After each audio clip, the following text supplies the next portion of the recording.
La vie primordiale. Comme toujours, le tome de ce livre m'est tombé dessus, alors que j'étais encore en train d'écrire le roman précédent, il me semble. Dans le roman précédent, l'absolue rencontre, c'est l'amour d'un personnage, Jésus, et de Magdeleine. Après cet amour sacral, m'est venu tout de suite le désir d'écrire la passion entre un frère et une sœur. Dans ce livre, La vie primordiale, la passion n'est pas vue sous l'angle psychologique, sordide, moralisateur, ou non moralisateur d'ailleurs, mais comme une loupe, un microscope peut-être, si on veut, de ce qu'est véritablement toute passion amoureuse. Le romanesque, par l'exagération, par un angle de vue, là, absolument transgressif, se met en lumière, à mon sens, la quintessence des choses et des sentiments. Donc il s'agit aussi d'un roman de l'enfance, car c'est une amitié très profonde, spirituelle et charnelle qui commence dès l'enfance chez ce garçon et cette fille. Et la fille, Lavinia De Angelis, est l'aînée de 3 ans de Tristan De Angelis. Il y a quelque chose qui les relie dès le départ, au-delà de leur ressemblance physique, qui n'est pas là pour l'effet de miroir, mais qui est là pour montrer la bipolarité, les deux pôles de l'humain en fait. L'humain qui est né avec ce mystère d'être divisé en 2 sexes, homme, femme. C'est aussi ça que met en relief l'amour frère-sœur. C'est un peu comme de retrouver l'androgyne primordial qui n'a jamais existé que dans nos têtes et qui vient comme un semblant de réponse à ce mystère auquel on ne prête pas assez attention, je trouve, et qui est important d'une très grande importance, et peut-être aujourd'hui plus que jamais, sur le fait d'être 2 sexes. Est-ce que l'autre sexe est semblable à moi? Oui et non. Et c'est absolument vertigineux. Donc, Tristan et Lavinia De Angelis, que seules 3 années séparent, ont une grande ressemblance physique, déjà pour figurer cet androgyne primordial. Et je pense que l'amour nous fait momentanément accéder à cet état idyllique, rêvé, qui n'existe pas, mais qu'on invente, d'androgyne primordial. Et il y a quelque chose justement qui les relie, qui a trait très profondément à la nature, c'est la botanique. L'idée m'est tout de suite venue de les ancrer dans la terre. C'est aussi parce que, actuellement, à l'heure de la mondialisation effrénée, du déracinement, des identités fluides, mortifères par cette fluidité qui dissout tous les contours et toutes les formes, la botanique, l'amour de la botanique, c'est quelque chose de primitif qui les relie dès l'enfance. Quand ils vont chez leur grand-mère dans le Morvan et qu'ils prennent des cours sauvages, si on peut dire, par le vieux jardinier Noé, dont le prénom évidemment rappelle l'arche de Noé. La botanique est très importante aussi dans leur vie future par rapport à ce que sont ces personnages. Tristan est philosophe, Lavinia est poète et paysagiste. Elle va continuer, elle, son amour de la botanique en étant paysagiste, en créant des jardins pour des particuliers. C'est son métier. Et elle est aussi poète. La botanique va se transformer dans son écriture par les mots. Chez le frère, la philosophie s'imprègne aussi de botanique, car le personnage de Tristan de Angelis, pour le créer, j'ai puisé dans l'amour que j'ai pour un philosophe que je comprends très peu, mais que je ressens profondément, c'est Ludwig Wittgenstein. Wittgenstein a exercé plusieurs métiers, dont celui de jardinier dans un monastère.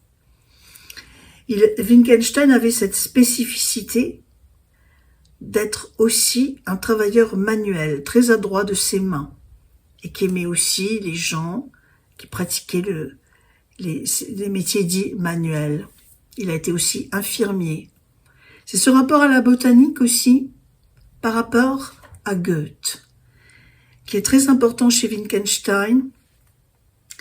Goethe a eu la révélation dans un jardin en Italie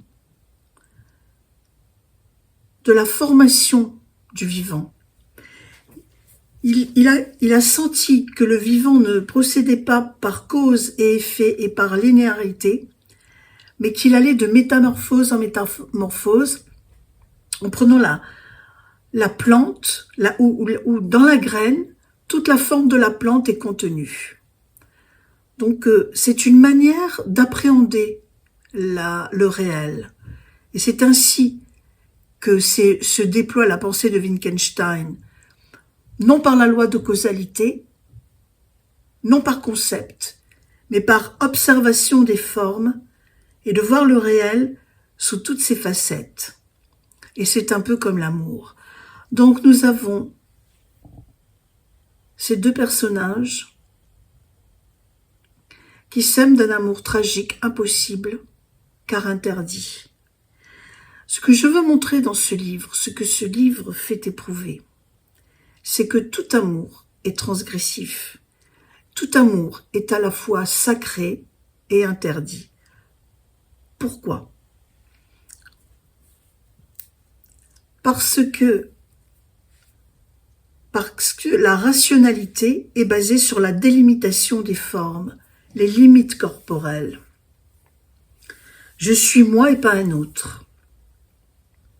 Mais cette fermeture comme ça, cette délimitation plutôt des limites, ne peut être vivante que s'il y a ouverture, que s'il y a dissolution, abandon à l'autre. Donc, où les limites corporelles sont dissoutes. Et c'est là où il y a momentanément une fusion. C'est pourquoi je dis que c'est transgressif. C'est pour ça que dans cet amour entre le frère et la sœur peut se lire tout amour en fait. C'est comme une image de l'amour. Mais Tristan et Lavinia, dès l'adolescence, ont une nette conscience qu'il ne faut pas qu'ils transgressent cet interdit. Donc quand ils sont au bord de l'abîme, ils vont se séparer, ils vont s'éloigner l'un de l'autre. Mais là déjà, quelque chose d'absolument inavouable a été commis. Et là, le livre va puiser dans le mythe d'Antigone. Les deux frères d'Antigone étaient rivaux. Ils se sont entretués. Mais il y en a un qui n'a pas le droit d'avoir de sépulture. C'est Polynice, qui a combattu le roi, qui est l'oncle d'Antigone, le roi Créon. Donc le roi Créon refuse la sépulture à ce frère. Et Antigone va transgresser l'interdit. au risque de sa vie, et elle va en mourir. Ce délit commis, qui a rapport à la mort, je l'ai transcrit en quelque sorte dans la vie primordiale.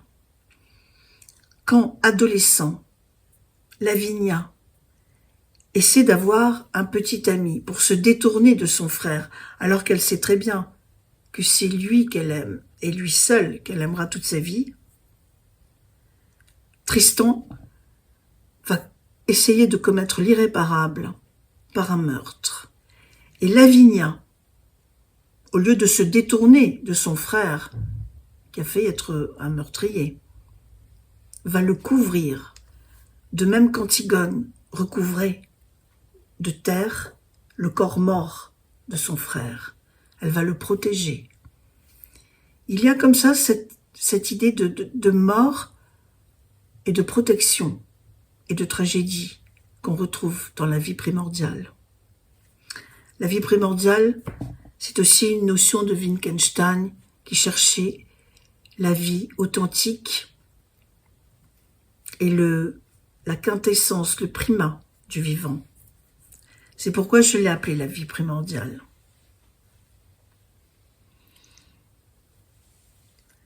La nature est très importante dans ce livre. Lavinia rêve de créer un jardin-océan qui a une grande importance dans leur vie. Ce jardin-océan, c'est le brouillage des limites, justement. C'est le retour à un point d'origine, le chaos primordial grec où toutes les formes sont en fusion, sur le point de naître. C'est un peu comme les limbes, l'avant-vie, le terreau du vivant même. Elle rêve de créer un jardin qui ressemble à la mer. Et si elle ne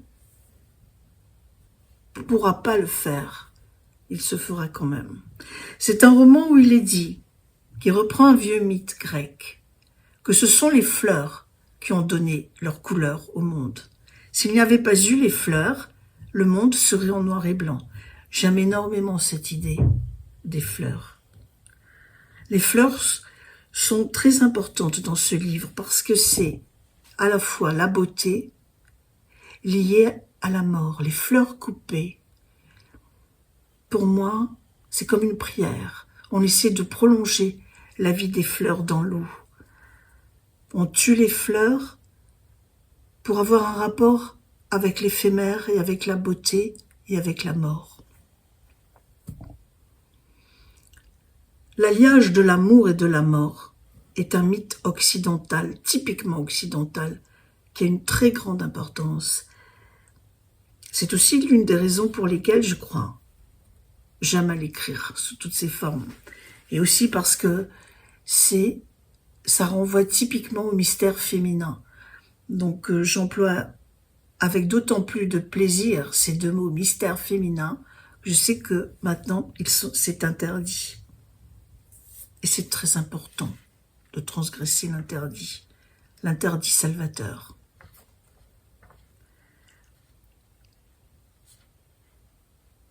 Lavinia, quand elle écrit, car il y a de courts extraits de chacun de leurs livres, n'écrit pas comme son frère. C'est là aussi où on retrouve le mythe de l'androgyne primordial. Elle écrit avec tout son corps, c'est-à-dire comme une femme, puisque c'est une femme.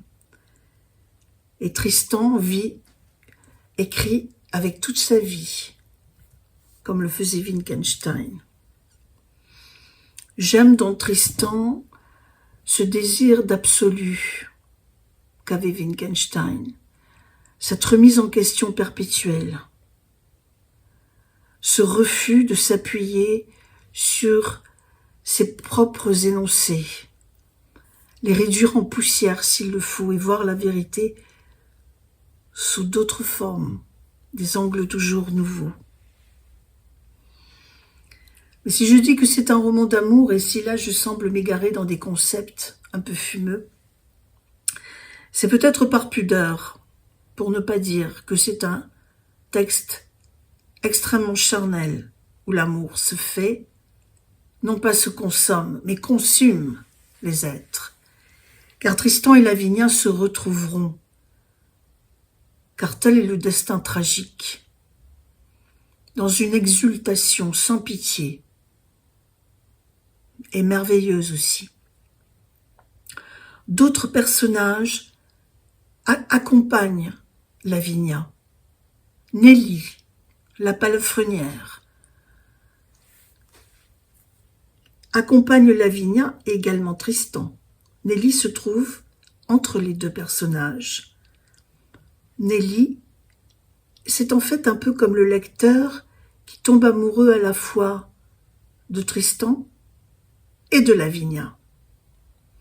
Il y a aussi, à la fin, cet établissement thermal, et là on retrouve l'importance de la mer, parce qu'il est au-dessus de la mer, complètement vitré, comme s'il était dans l'eau en fait, comme un immense aquarium, balayé par les flots. Le gardien de cet établissement thermal est un sourd et muet, un sourd, muet parce que sourd.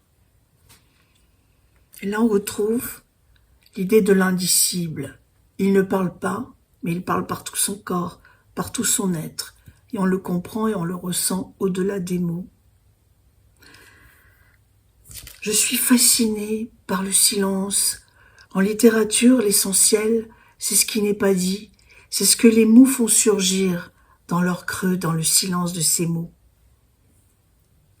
La communication, par exemple, avec les bébés qu'on retrouve dans mon ouvrage précédent, l'absolue rencontre avec la puéricultrice. Et aussi, c'est quand on fait l'amour, c'est au-delà des mots. C'est ce mélange du corps, de l'esprit et du cœur et de l'âme. L'âme, disait Edgar Poe dans Genèse d'un poème, se fait ressentir par ce qui est révolu et qui ne reviendra jamais plus. Le poème, c'est le corbeau. C'est pourquoi il a choisi Nevermore, la tristesse du temps qui passe et qui ne reviendra pas. Jamais, c'est-à-dire la mort. Et c'est par la mort qu'on éprouve le plus ce que l'on aime et qu'on se sent vivant.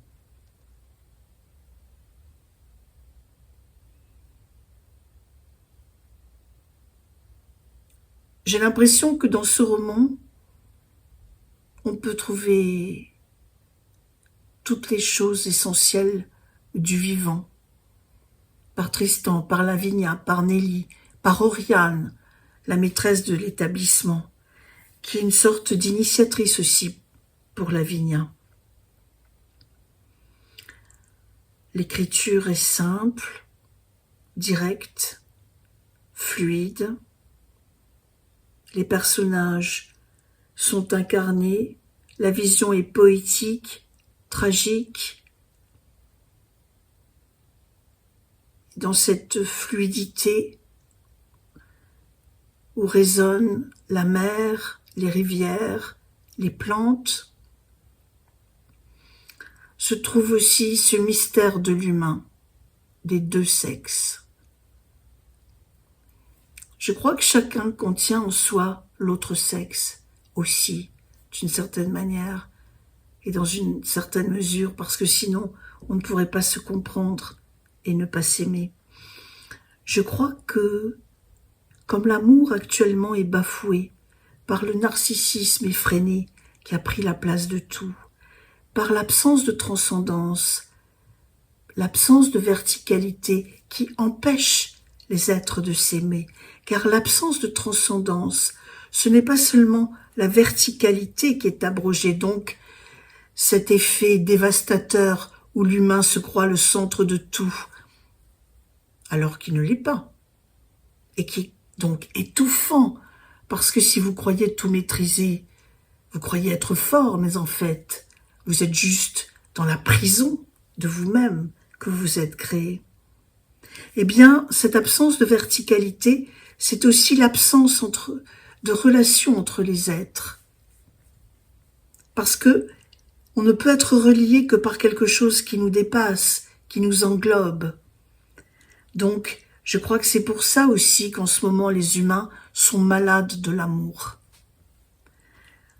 S'il y a de moins en moins d'enfants qui naissent, faut pas chercher très loin l'explication, c'est que les gens ne s'aiment plus tout simplement. Ils ne s'aiment plus suffisamment et ils n'aiment plus suffisamment la vie et la terre et ils veulent tout garder. Ce n'est pas la peur de la destruction de la planète qui empêche d'avoir des enfants. C'est cette peur même de la destruction de la planète qui crée en soi la destruction. Parce qu'en fait, c'est la peur du sacré, la peur de la vie, la peur de ce qui dépasse, la peur de la dépense, de l'excédent, du surplus. Là, on est là. Tout le monde veut tout économiser, recycler, garder. C'est un peu le fait de dire c'est à moi, je ne suis que moi. Et ça ne donne que de la haine, principalement. C'est très difficile maintenant pour les jeunes gens de s'aimer. D'abord parce qu'ils ne rêvent plus, parce qu'ils sont enfermés en eux-mêmes, parce que on essaie de leur inculquer dans la tête des idées complètement fausses, parce que déjà, on les empêche de penser par eux-mêmes, on les empêche de rêver, on les empêche d'accéder à la différence. C'est étonnant, une société qui se veut athée et qui a besoin à ce point d'inventer le diable. Mais le diable non plus comme une entité supérieure, mais comme juste l'autre qui est différent. L'autre qui veut rester soi, qui veut rester dans son identité, dans ses racines. Le nouveau ne peut pas surgir s'il y a une rupture avec l'ancien.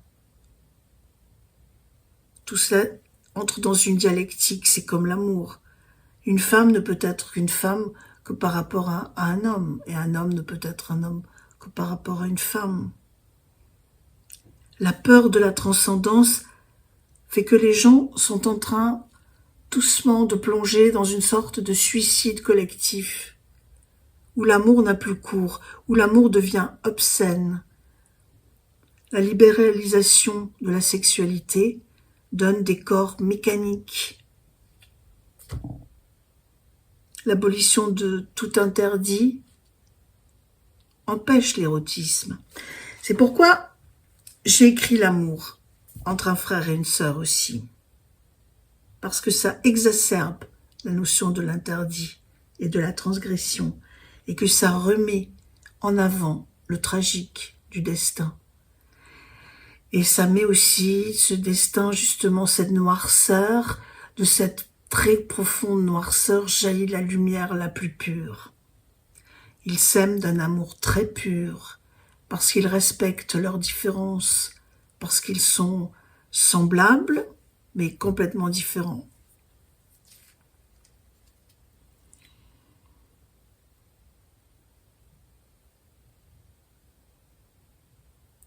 J'ai écrit la vie primordiale parce que j'aimerais que les gens retrouvent le goût de cette vie primordiale. Et moi, ça me l'a donné en préparant ce livre et en l'écrivant.